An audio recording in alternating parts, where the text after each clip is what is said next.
روژا سێشەم دانێ عسر li Kobanê li gundê Helinc êrişek pêk hat û li gor daxiyaniya desteya parastinê ya hindirîn êrîş ezmanî bû bi rêya balefereke bê pîlot. Êrişê maleke sivîl armanc kir. Di encam da 4 jinên sivîl jiyana xwe ji dest dan û yek ji wan çalakvana mafê jinan e. Herwiha hicmarek birîndar jî hene.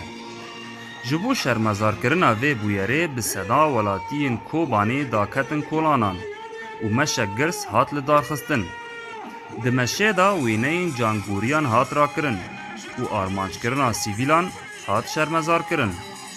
إيروجي لبند حلجة عين إيرش لا كان فرق نظرة وانده أو إيرشا بشيران بوا إيرشا بتيارانه البريا سالة كلفة دركة دي سهوالا ما عيشة كبنا خبات جند كل دي سالي بإيرشي كي ببيرنجي هات شهيد كرين هوالا هبرين حالات ببيرنجي هات شهيد كرين ده درجة أم بيجن دولة روس حكومة روس إيرو دست حال بكم كجي ده هيا شكو أونا لفة دركة إيرو لفة دركنا باتفاقية كلفة دركنا وروجانا إيرش بسري مدتنا أم دبينو كل عصر نرجس بي لسري كاني كشوا هوال الجن تجاوز كتين كرن كتين دست رجيل سروان دبن ولو ما جي هرتم همبر بيدنگيه كي دنياي.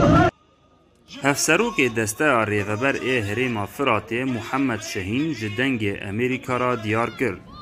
Got li gor rêkeftina di navberî wan û Rûsya da parastina herêmê ji êrişên Tirkî erka wan e.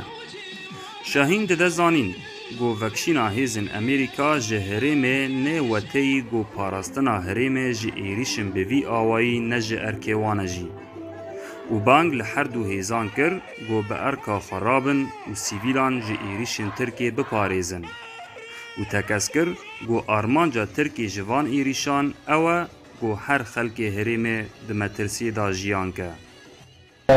اتفاقات شكرن وكي قصد جي او اتفاق بيكاني جدر بي 3 كيلومتر خبكشان برسيارتيا آرامي واستقرار في هرمه لجور اتفاق نابري ما روسيا دا دبن پاراستنا هيزن لشكري و پوليسن لشكري روسيا دا پشتی شرê girê spî û serê kanî xelkê Kobanê di metirsê dana got Tirkê êrişa Kobanê jî bike.